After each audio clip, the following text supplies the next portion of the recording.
When I saw the LinkedIn post, I didn't cry. I didn't scream. I just stared at the screen, frozen. There she was, Tessa, my best friend, wearing my dream like a designer jacket. Congratulations to Tessa Blake, our newest and youngest creative director at Blair Agency. Blair, my dream company. The company we used to fantasize about working for when we were both broke, fresh out of college, eating instant ramen in our tiny studio apartments. Except, that campaign they were praising her for?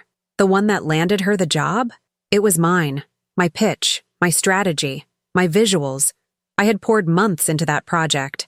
I trusted her with it. And she took it, quietly, boldly, like it was always hers.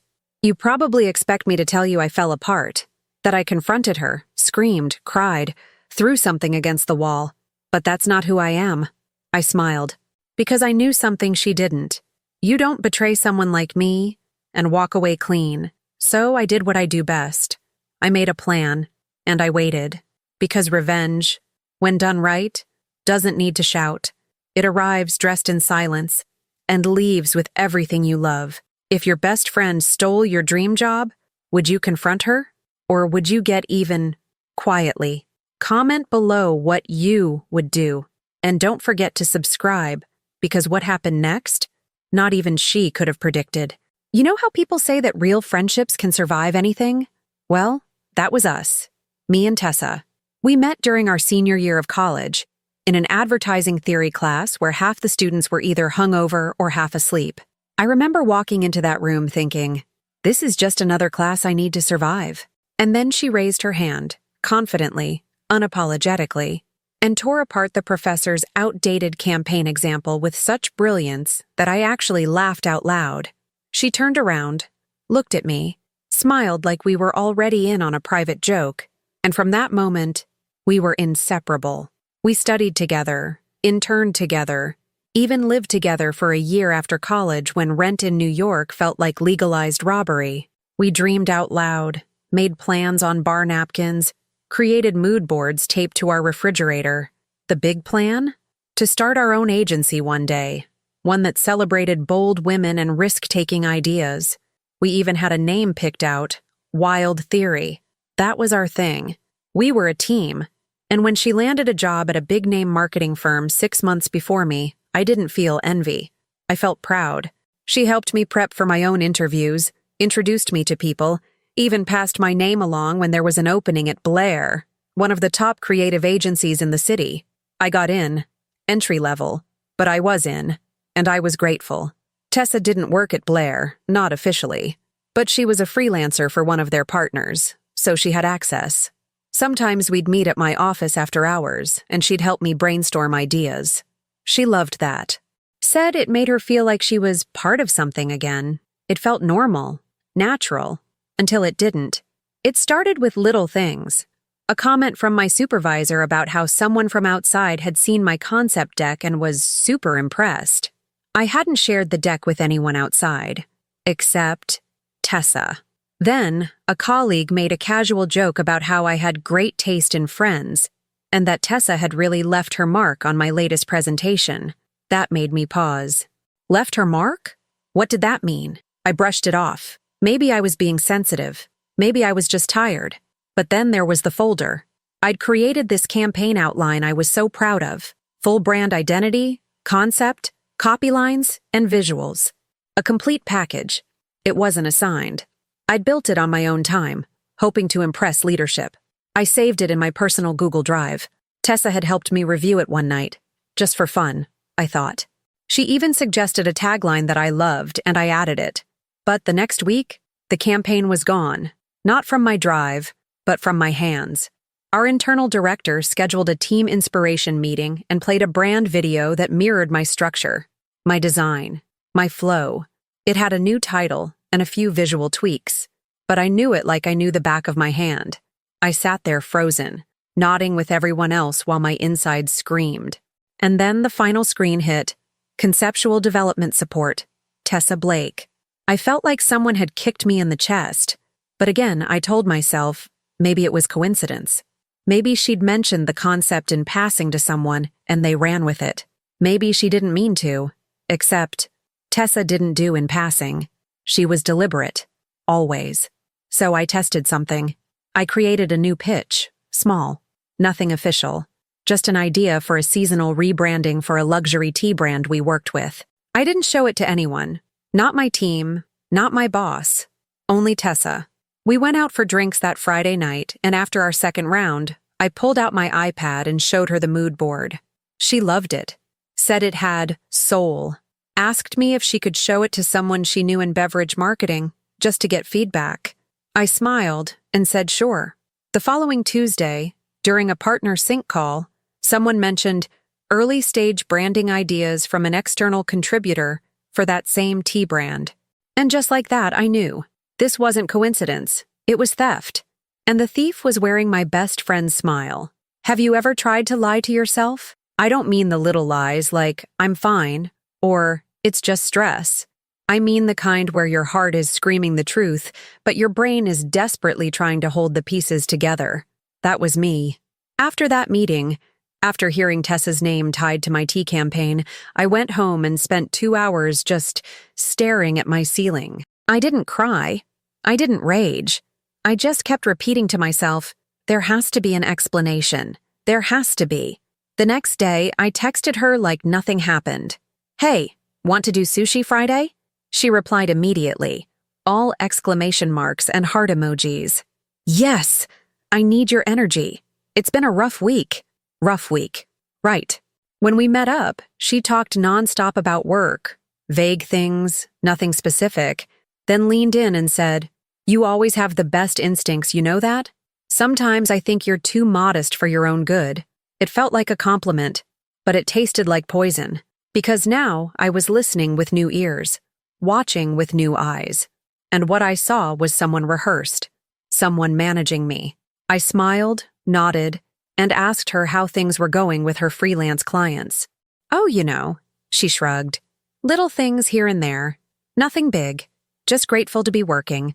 Another lie. Because I'd started digging. Earlier that day, I created a dummy LinkedIn account and searched for her name, and there it was, listed clearly. Consultant and creative strategist, Blair Agency, freelance partner, with a link to a blog article praising her role in a recent rebranding launch, My Tea Campaign. I remember staring at that article, heart pounding so loud I could hear it echo in my ears. The blog post said, her bold perspective and elegant concept execution helped shape the client's vision into reality. Elegant concept execution? That was my mood board, my script, my design flow. But here's the thing. She hadn't stolen a finished campaign. She had stolen the raw ideas, the thinking, the essence. And she did it so subtly, with just enough change, that anyone from the outside would think she was just brilliant. Not a thief. That's what made her dangerous. I didn't sleep that night. I kept remembering every brainstorm we'd done together over wine and Thai takeout. How she used to take pictures of my sketch pad, just to remember the vibe. How she asked for copies of my drafts, just in case her feedback needed more context. I had handed her everything, with love, with trust. And she had taken it all, not to grow with me, but to leap over me. For a while I thought about confronting her, just laying it all out and asking, why? But I already knew the answer. Because she could. Because she saw something she wanted. And she decided it didn't matter who it belonged to. I started keeping track, quietly. I made a list of every project I'd shared with her, every document, every brainstorm. I dug through emails and texts. I exported file histories from Google Drive, and slowly, a pattern emerged. She wasn't just borrowing my ideas. She was studying them, lifting the bones, reconstructing them with her own spin, and passing them off as original. Sometimes, she even changed just enough to avoid suspicion. A new color palette here, a different headline structure there. But to me, it was unmistakable. She was using my creativity like a wardrobe, trying on pieces until they fit her narrative. And the worst part? She was winning. Recognition, clients, respect. All built on the quiet theft of a so-called best friend. But I wasn't going to play victim. No, victims wait to be rescued. I was going to rescue myself. I just needed a plan. And patience. Because if Tessa had taught me anything over the years, it was this. In marketing and in life, it's not just about what you show. It's about when you show it. And I was done showing her anything. People think the worst part of betrayal is the moment it happens. It's not. The worst part is the moment right before, that sliver of time when you still hope you're wrong. I remember that moment clearly. It was a Tuesday. Rainy. I had stayed late at the office, trying to distract myself by organizing old shared drives for an upcoming audit. It was mindless work. Click, drag, archive, repeat.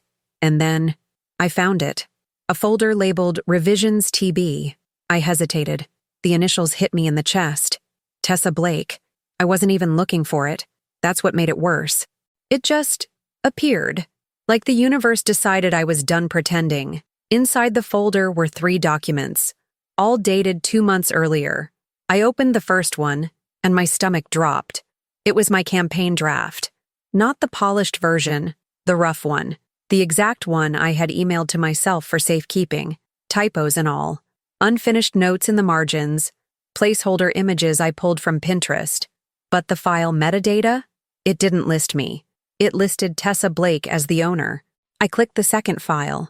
A polished pitch deck, sleeker, flashier, but unmistakably built on my foundation. She'd used the same color theory I had tested, the same taglines, word for word. And the third file, an email export. It was an internal email thread between one of our creative directors and an external consultant. The consultant was Tessa. The email read, "Love the freshness of your concept, Tessa." Curious. Was this an original build or based on a previous client brief? Her reply? Original. Inspired by a conversation I had with a colleague, but entirely my own design. Glad it resonated. Inspired by a conversation. Right. That conversation was 2 glasses of wine deep on my couch, while she asked questions like, "What kind of customer are you envisioning?" And, "Have you thought of a sensory hook?" I thought she was helping me refine it. I didn't know she was memorizing it. My hands started to shake. Not from rage, from clarity. Because there it was. Proof. Not just suspicion, not just intuition. Cold, digital evidence that my best friend had stolen from me. And lied about it. Repeatedly. Smiling in my face while wearing a crown I built for her. I sat there, alone in the office, watching the rain trace lines down the window. And for the first time, I let myself feel it. Not just the betrayal, the humiliation. Because deep down, I realized something even uglier. She didn't think I'd find out. And if I did, she didn't think I'd do anything. That hurt the most. I was her safe target, the quiet friend, the one who played fair, the one who always gave the benefit of the doubt. I was her easy betrayal, but not anymore. I copied the entire folder onto a flash drive and emailed a backup to myself with the subject line, "Insurance." Then I shut off my computer, put on my coat, and walked home in the rain without an umbrella, letting the water soak me, trying to feel something human, anything that wasn't cold. Tessa called me that night. I didn't pick up. She left a voicemail. "Hey, love. Haven't heard from you today. Did your Tuesday get crazy? I miss your face. Let's do dinner this week, okay? Call me back. Love you." Love you. I stared at the phone like it was a foreign object. How many times had she said those words, casually, while taking everything I worked for? And now, finally, I could admit something to myself I hadn't wanted to see before. She had never really seen me as an equal. I was useful, convenient, open, a vault of ideas with no lock. Until now. That night, I started sketching something. Not a campaign. A plan. I didn't know exactly where it would lead. Not yet. But I knew one thing for sure. She took something that mattered to me. So now, I was going to take something that mattered to her. And the best part?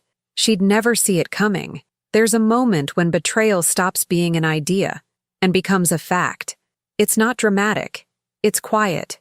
Still, like the moment a light goes out, and you're just left in the dark, blinking, adjusting, realizing you've been blind for longer than you thought.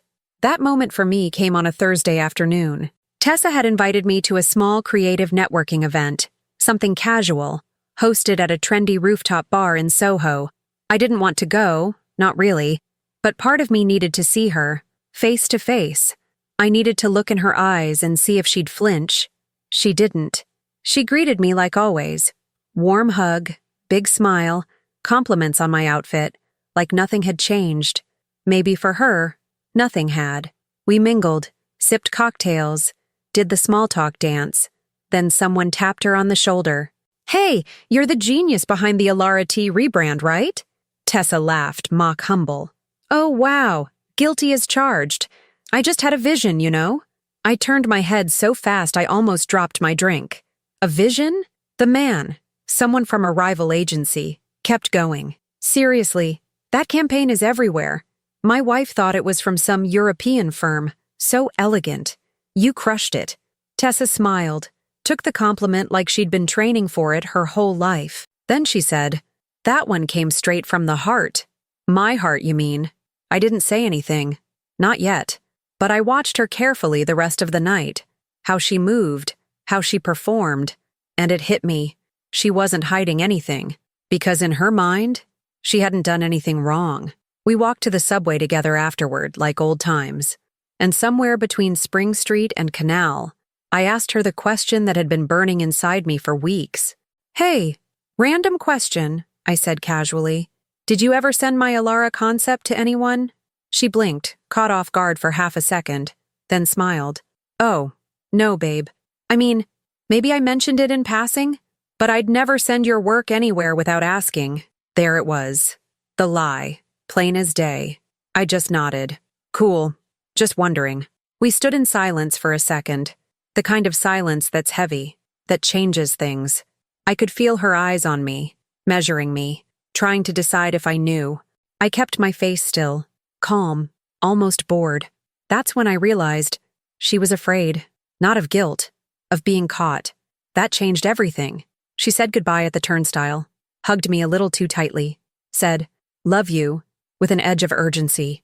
I said it back, just as smoothly, but in my mind, the words were a funeral. That night, I opened the flash drive again, read every document, reread the email. Then I opened another folder, one I hadn't touched in years. Inside were photos of us. Tessa and I at our graduation. Tessa and I pitching a fake campaign in class. Tessa and I in our first apartment, holding up our wild theory vision board like we'd just won an award. It all felt fake now, like I'd been in a friendship with a character she created for my benefit. But beneath the hurt, something colder began to take root. Focus. Clarity. If she had taken my work, worn it like a second skin, and built a reputation from it, then I wasn't just going to call her out. I was going to flip the mirror, show everyone who she really was, but not with accusations, not with drama, with proof, with timing, with elegance. Because you see, Tessa loved one thing more than success: control. She curated her image like it was a personal brand campaign. The charming genius, the effortless creative, the rising star. And I was about to make that star fall. Slowly, publicly, beautifully. But first, I had to let her keep shining. Just a little longer. Let her get comfortable. Let her think she'd won. Because the higher she climbed, the harder the fall would be. People always associate heartbreak with romantic partners. But I'm telling you, nothing compares to the heartbreak that comes from losing a best friend. It's quieter, more deceptive. It doesn't hit you all at once like a breakup. It creeps in slowly, memory by memory, until one day you realize that everything you built together was based on a lie. That Thursday night, after we parted ways at the subway, I walked straight past my stop. I just kept going, past the little bookstore where we used to grab overpriced lattes, past the corner bodega where we'd buy emergency gummy bears after rough days. Every streetlight felt like a spotlight exposing the truth I didn't want to face. She lied. She stole. And she did it with a smile. By the time I got home, my body felt numb. I dropped my bag, sat on the floor, and just stared at the wall. I think I stayed like that for hours. I didn't move. I didn't cry. I was grieving the version of her that only existed in my head. The one I laughed with at 3 a.m., the one I trusted with secrets I hadn't even told my therapist, the one who said more than once, "I'd never leave you behind." Turns out she already had. The betrayal wasn't just professional. It was deeply, deeply personal. Because when someone takes your dream job, the very thing you've built your identity around, it's not just a career hit. It's like they've stolen a part of you.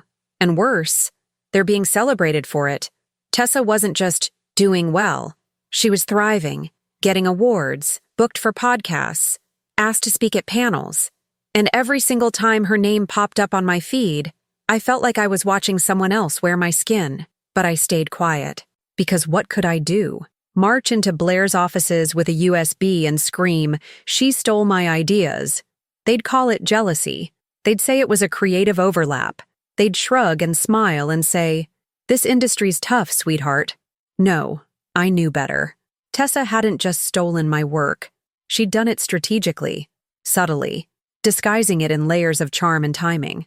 But what she didn't know, what she never saw coming, was that underneath my silence, I was calculating. I wasn't going to rage. I was going to rise. But before I could plan, I had to process. And that meant facing the worst part, the memories. So I did what any emotionally spiraling woman would do. I opened the folder. You know the one.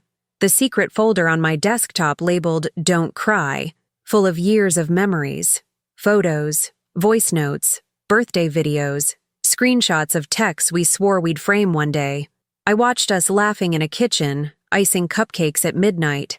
I heard her voice saying, "If we ever make it big, promise me we'll stay this weird." I read her old message that said, "You're the most talented person I know. If anyone deserves to win, it's you." And I cried. Like ugly cried. Not because I missed her, but because I believed her.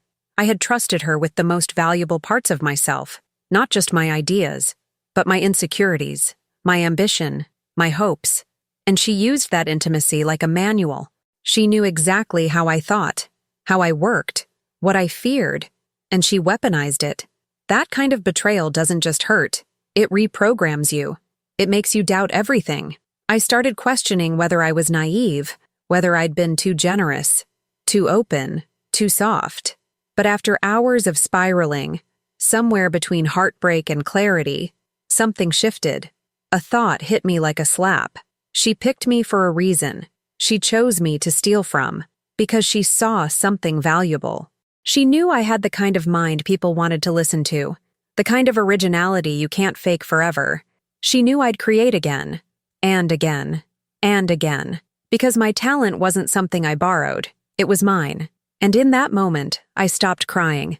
I wiped my face, closed the folder, took a deep breath, and whispered to myself, "Enough. She may have stolen my campaign, but she would never steal my power again." And now, it was my turn to take something back. They say revenge is a dish best served cold, but no one talks about the prep time, the ingredients, the patience. You can't just go in swinging, especially not with someone like Tessa. She was smart, calculated. If I made a move too early, she'd spin it, paint herself as the victim, cry manipulation, sabotage, jealousy. And honestly, people would believe her. She had the world convinced she was golden, so I had to make her feel safe, untouchable. That's when she makes mistakes. I started with distance, quietly. No drama, no fight, just space. I stopped texting as much, gave short replies, said I was buried in work. She noticed. Of course she did. She called a few times, left bubbly voicemails. "Miss you, babe. Let's catch up soon, okay? Drinks on me." I didn't respond, but I didn't block her either. Let her wonder. Let her need me again. Meanwhile, at work, I became a ghost, observing, listening, gathering. I stayed late, volunteered for projects no one wanted, not because I cared about the work, but because I needed access to documents, to emails, to conversations. Tessa's name came up more than I expected, always in passing, always in praise. She's so creative. She's got that edge. She's got a big pitch coming up with the new skincare client. Apparently it's huge. That's when I found my opening. The skincare brand, Evoa, was a new client Blair had just landed, and Tessa was leading the strategy through her consulting firm. Word was, this campaign could launch her into a full-time creative director position, the exact title she knew I'd always dreamed of. So I did something bold. I requested to shadow the Evoa team. Not the creative team. The branding side. A level below, nothing that would put me in her direct line of sight. Just close enough to watch. My request got approved. Easy. And just like that, I was in her orbit again. Without her knowing. Over the next few weeks, I studied her moves. Quietly. Sat in meetings. Took notes. Compared timelines, strategy outlines, drafts. And guess what? Her Evoa pitch? It wasn't new. It was a Frankenstein of ideas. Mine, mostly. Bits and pieces from old decks I'd shared with her years ago. An unused fragrance branding concept. A product launch roadmap I'd once scribbled in a notebook during a flight delay. She'd taken all of it, glued it together, polished it, called it her own. But she made one mistake. She reused my phrasing. A phrase I always used in brainstorms.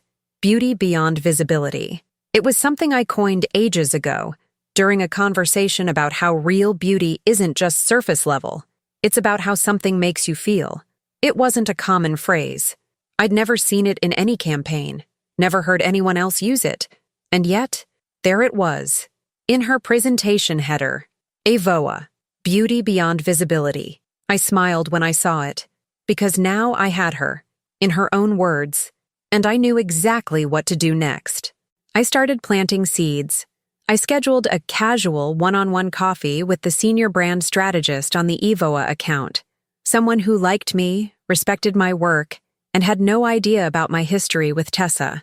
I framed it lightly. I've seen some of the campaign language floating around, and it reminded me of something I drafted a couple years ago. Crazy how ideas come back around, right? I left it at that. Didn't accuse, didn't point fingers, just enough to spark a thought. And then I waited. Because sometimes, revenge isn't about destruction. It's about revealing, letting people see the cracks, the pattern, the borrowed brilliance. And when you shine the right light at the right angle, the illusion starts to fade. What would you do at this point? Would you expose her right away? Or keep building your case in silence? Drop your thoughts in the comments, because we're just getting started. Tessa had no idea I was circling her. No idea I was laying breadcrumbs. No idea I had turned into the kind of strategist she never saw coming. She thought I was still in pain, still silent, still broken. But I wasn't broken. I was rebuilding, and when the time came, I'd make sure she watched everything fall apart, piece by stolen piece.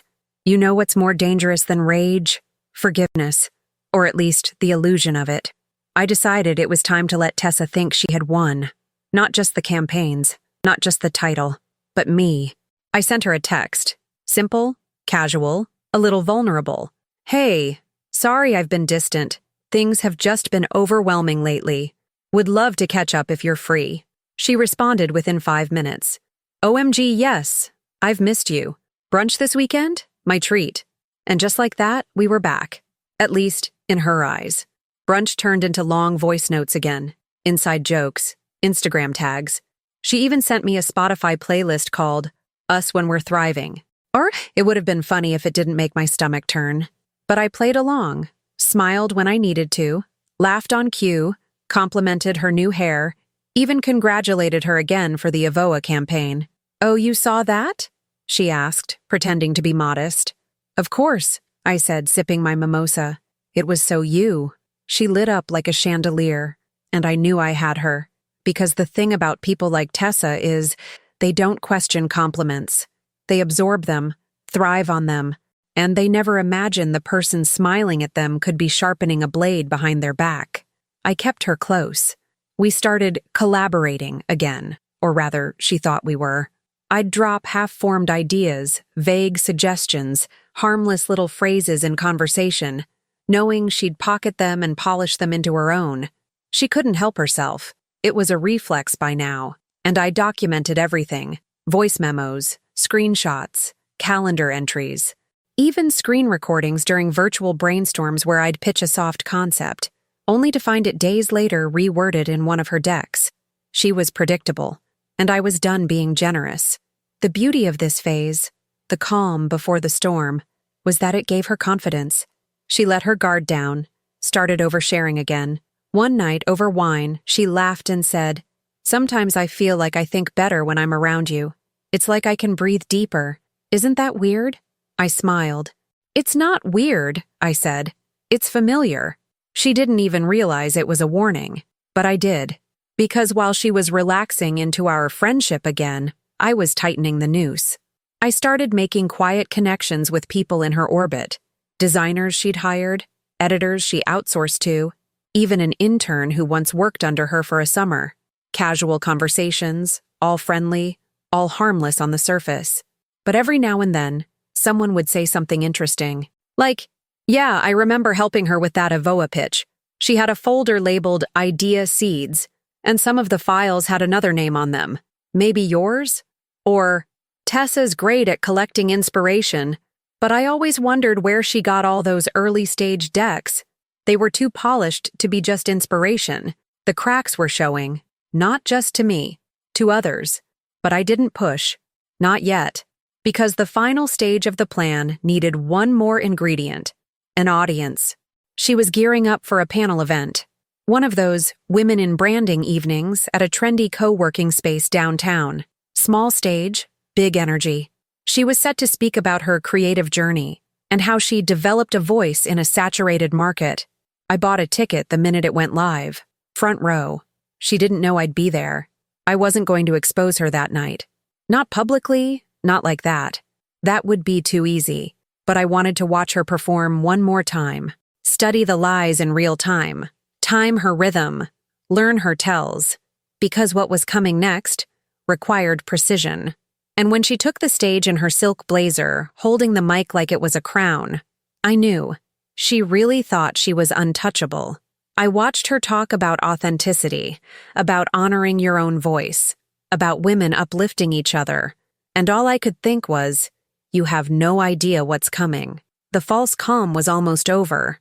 She had walked into the center of the spotlight, the very place where I would unravel her story, thread by thread. But first, I needed one last piece, and she was about to hand it to me on a silver platter. I should have known it wouldn't stop with Avoa.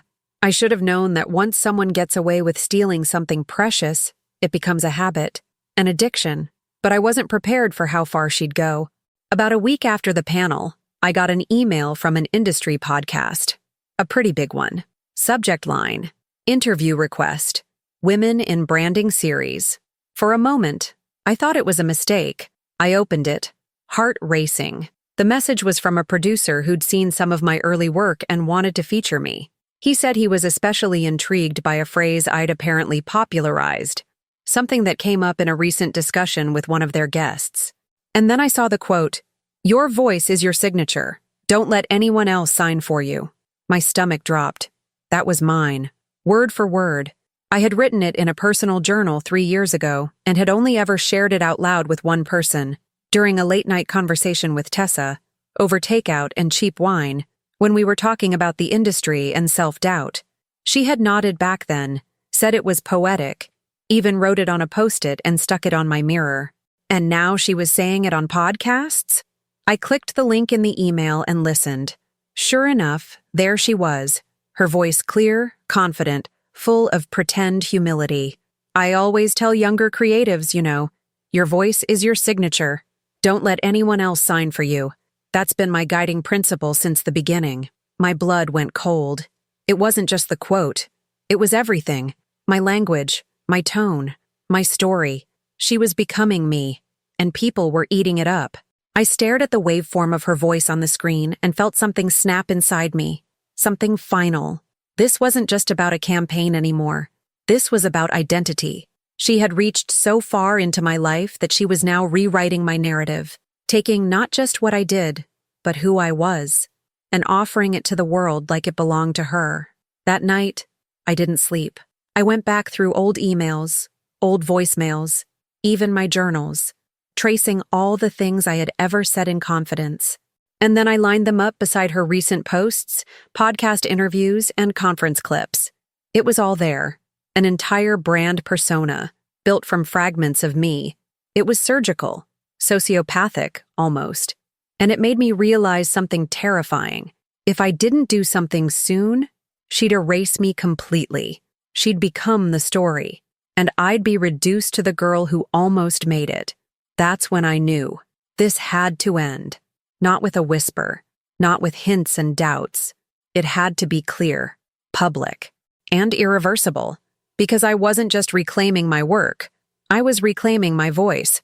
I started assembling the final piece of the puzzle.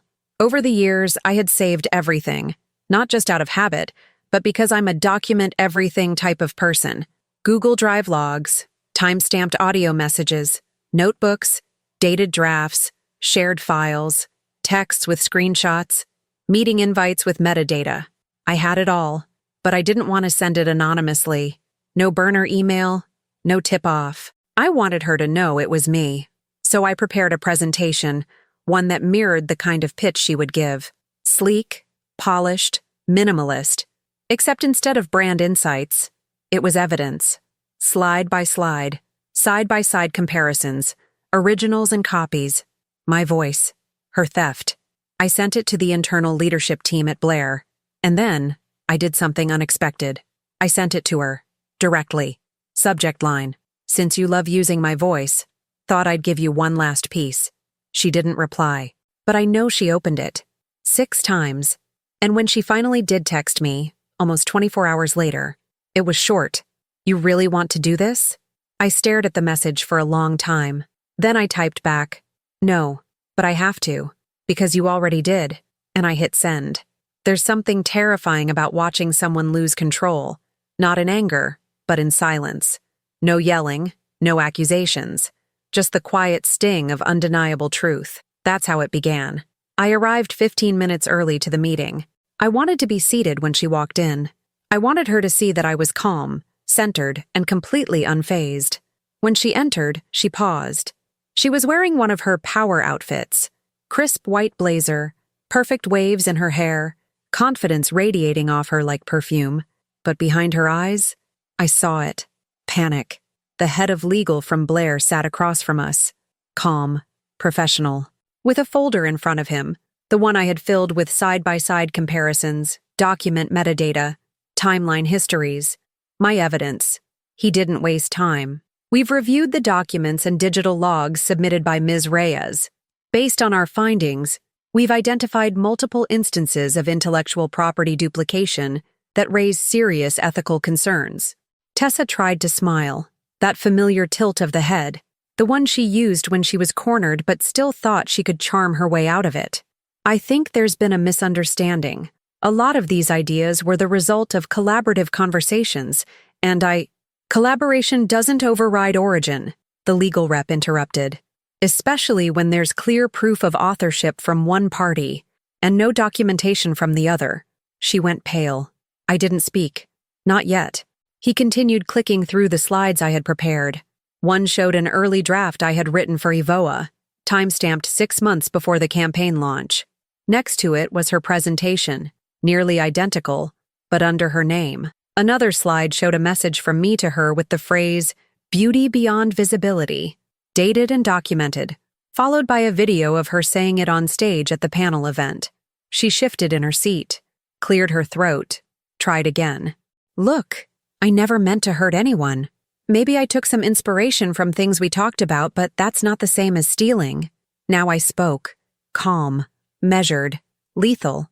"Tessa, you didn't take inspiration. You harvested trust. You used our friendship as a shortcut to success. And you crossed the line more times than I can count." Her eyes darted to me. "You're really doing this?"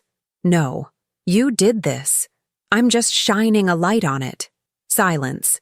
She looked at the legal officer again, desperate now. "Can we just talk privately? This is all so blown out of proportion." "This meeting is part of an internal ethics review," he said firmly. "All concerns will be escalated to the board for resolution. You'll be contacted regarding next steps." I stood up. Not quickly, not dramatically, just enough to show I was done. Before I walked out, I looked at her one last time, not with hatred, but with something colder. Closure. The fallout happened faster than I expected. Tessa was pulled from all pending campaigns. Her name vanished from the Blair website within a week. A quiet, but very firm announcement went out internally about creative integrity and ownership policy enforcement. She posted a vague Instagram story a few days later, some quote about growth through adversity, and the truth always coming to light. I didn't respond, didn't like, didn't comment, because my part in this was done. I had no interest in watching her spiral. I was too busy rising. A week later, I was called into another meeting, this time with the actual creative director. He didn't even sit behind his desk. He stood, offered me coffee, and said, "We've been watching your work for a while. We just didn't realize how much of what we loved was yours all along."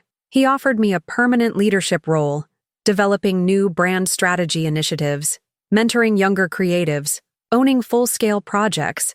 I said yes, not out of spite, not to beat her, but because I had earned it. Every inch. The next day, I walked into my new office. My name was on the door. The assistant knew my coffee order. The view was incredible. And for the first time in a long time, I felt something real. Peace. Not because I'd taken something from her, but because I had taken myself back. That night, she texted me. Just one line. "I hope you're proud." I stared at the message for a moment, then typed, "I am. I just wish you could say the same." And I blocked her. No drama. No final words. Just a clean cut. Because some stories don't need sequels. Some chapters deserve to end, sharp, unapologetic, and beautifully complete. I thought that getting revenge would feel like fireworks, that there would be this massive, dramatic release, like the credits of a movie rolling after the villain goes down. But the truth? It felt like quiet, not emptiness, not regret, just space. Space where anxiety used to live, where second-guessing used to echo. I remember waking up the next morning after the fallout, opening my eyes and feeling still. For the first time in over a year, I didn't reach for my phone to see what Tessa had posted. I didn't rehearse conversations in my head. I didn't feel like I had to defend myself, not to the world, not to my boss, not to anyone, because the truth was out, and the story had shifted. Back to me. I'm not going to pretend it was all easy. There were days when I missed her. Not the version that stole my work, the version I used to believe in, the friend I used to call first when something amazing, or horrible, happened. The one who held my hand in elevators before big meetings, whispered, "You've got this," like a ritual. But here's the thing about grief. It doesn't always come in tears. Sometimes it shows up as a memory in a quiet room, or an old photo you forgot to delete, or a song that played in the background of 1,000 little moments. Yes, I grieved, and yes, it hurt. But eventually, the grief made room for something else. Growth. With Tessa gone, I had space to take full ownership of my ideas, and the results were undeniable. I led 3 campaigns in 6 months. One of them went viral. Another landed a feature in Adweek. The third brought in a 7-figure client who said, and I quote, "We're here because of the tone in your pitch." It felt real, like we were finally hearing something true. That was the full circle moment for me. Because for so long, Tessa had spoken with my tone, my words, my vision. Now, people were hearing it directly from me, unfiltered, unborrowed, unafraid. My promotion came quietly, but with weight. There was no announcement party, no champagne toast, just a meeting with the creative director who looked me in the eyes and said, "We want your leadership, your instinct. We want more of what only you can do." That was the real win.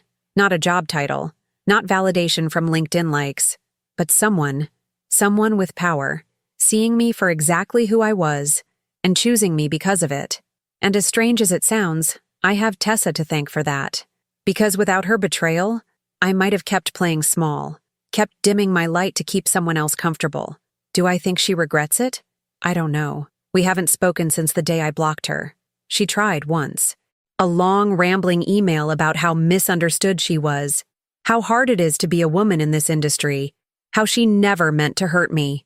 I didn't reply. Because I don't owe her closure. I gave her trust. She gave me silence and theft.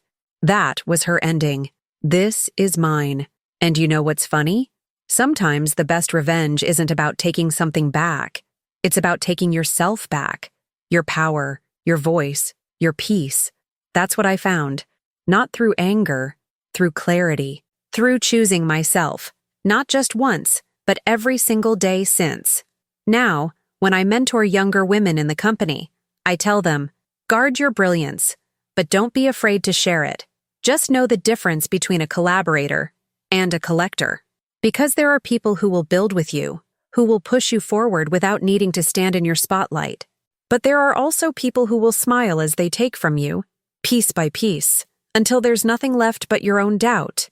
And to those people, you owe them nothing, not forgiveness, not access, not another second of your energy. Walk away, quietly or loudly, however you need to, but walk, and then rise. Not in spite of them, but because you finally remembered who you are. When I think back to everything that happened, I don't feel hate. I feel power, because she underestimated me. And I almost did too, but not anymore. Now I know exactly what I'm capable of, and no one will ever steal that from me again. Sometimes I wonder how long it would have taken me to see the truth if she hadn't gone so far. Would I still be sitting across from her at brunch, sipping mimosas and laughing at jokes that didn't feel funny anymore? Would I still be handing her pieces of myself in the name of friendship, thinking that's what support looked like? Maybe. But life has a brutal way of waking you up when you've slept too long in someone else's dream. Tessa didn't just steal my work. She took something much harder to define. She took my reflection. For a long time, I couldn't see myself clearly. I measured my worth through her validation, through how much she praised me, needed me, included me. And when she turned that off like a switch, when she began using my voice as her own, I started disappearing in my own life. That's what betrayal does. It erodes your reality from the inside out. You stop trusting your instincts. You second-guess the moments that once felt solid. You look at someone you love and wonder how long they've been wearing a mask. But in the quiet aftermath of everything, something strange happened. Once the anger burned out, I began to breathe again, without her voice in my ear, without her shadow over my work, without the constant pull to dim my light so hers could look brighter. And I started to hear something that had been silent for a long time. Myself. Not the edited version I showed the world, the polished professional, or the loyal friend, but the raw, unsure, determined version that had been buried under years of shrinking and overgiving. That voice is louder now, and more importantly, it's mine again. Sometimes healing doesn't look like triumph. It looks like stillness. Sitting in a room you once cried in and realizing you feel calm. Looking at old wounds and realizing they don't sting anymore. Seeing her name pop up somewhere and feeling nothing. That's the power of closure. Not because you get justice in the eyes of others, but because you give yourself the ending you needed. One without begging, without drama, without needing the person who broke you to help put you back together. Tessa never apologized. Not really. She made excuses. She performed guilt. But she never looked me in the eye and owned what she did. And maybe she never will. But that's not my burden anymore. Because the real power, it wasn't in the evidence I collected, or the meetings I won, or the way she was finally removed from the pedestal she never deserved. It was in the way I came back to myself, quietly, completely, unapologetically. Now when I speak in meetings, I don't hesitate. When I share ideas, I no longer wonder who's taking notes to use them later. I've rebuilt my boundaries. Stronger, higher, clearer, but not out of bitterness. Out of respect for the woman I've become. Because this version of me, she doesn't need a spotlight. She is the light. And if someone tries to dim that again, they'll find I'm no longer a soft place to land. I'm a fire that remembers every time someone tried to put it out, and burned brighter because of it. I don't know if Tessa thinks about me, if she regrets what she did, if she tells herself a different version of the story where she's still the hero. Maybe. But that story isn't mine to care about. Because this is my story, written in my own words, lived in my own voice, and finished on my terms. So now you know my story, how my best friend stole my dream job, how she stood in rooms I had dreamed of, using words I had written, while I sat in the shadows, doubting myself, and how, instead of falling apart, I stayed silent and built a plan. I didn't raise my voice. I raised my standards. And in the end, I didn't just get revenge. I got clarity. I got power. I got me. But before this story ends, I want to ask you something. Have you ever trusted someone so deeply that you didn't see them pulling you apart, piece by piece? Have you ever mistaken manipulation for friendship or loyalty for silence? Because I know I did. And if you've been through something like this, if someone took your ideas, your time, your energy, and tried to wear your identity like a trophy, let me tell you something. You are not weak. You are not too sensitive. You are not overreacting. You were targeted because of your power, because someone saw your light and thought they could steal it without consequence. But they were wrong, because your voice, it's not something that can be copied. Your intuition, it doesn't lie. And your value, it doesn't need to be proven to people who already decided to take from you. So tell me, have you ever had to cut someone off to protect yourself? To reclaim your peace? To take your voice back? I want to hear your story. Drop it in the comments. And if this one hit home for you, give it a like. Share it with someone who needs to hear it. And most of all, subscribe to the channel so you don't miss the next story. Because betrayal leaves a scar, but it also leaves a lesson. And sometimes, the sweetest revenge is simply remembering who you are. I'll see you in the next one.